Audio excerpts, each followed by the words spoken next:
Vampires. Nocturnal, blood-sucking monsters commonly portrayed as villains in video games, books and horror movies. So let's play a game about being a vampire!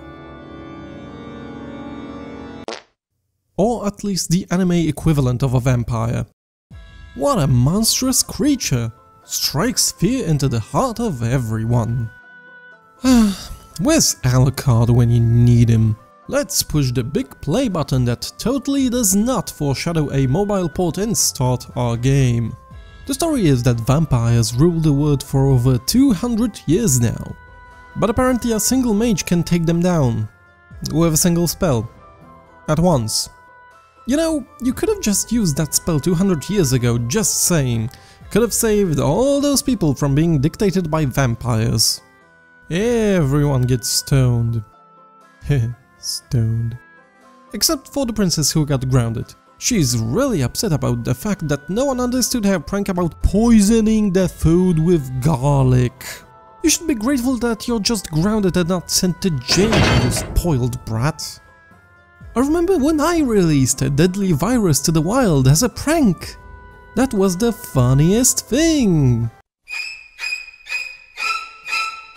Bite the first guy you meet, turn him into a Furby with wings, and off we go on our adventure. Yay! Mobile game level selection screen. The game itself is pretty simple. It's a hybrid of puzzle and action game split into two phases. The first phase of each level is an IKEA simulator, where you rearrange furniture to block the sunlight. You know, the arch nemesis of the vampire. Or a basement dweller. You can move them to the sides, you can drop them to the lower levels and even stack on each other. Physics! Sir, I need you to calm down. Later on you can also use elevators to travel around and move furniture between floors, but you have to manually crank it. It's just a pointless touchscreen gimmick since there's no point in stopping an elevator midway. Once you set up your level, it's time for the second phase, and it's go time! The princess is so determined to save the kingdom she was just a moment ago trying to poison that she'll stop for no one. In this phase you must direct the running princess through the level and make sure she won't die. You can use skills such as bats to temporarily block the sunlight or stun guards. Of course, you need to plan ahead and time the usage right, since there is a cooldown on this skill. I kinda like this idea of a puzzle game that you just don't set into motion and wait for the outcome, but instead you actively participate in its execution. I can dig that idea. The graphics are okay, nothing to complain about really, unless anime isn't your cup of tea. What bugs me the most is the music, it's so generic and repetitive, it feels like a 20 seconds of loop of generic medieval theme.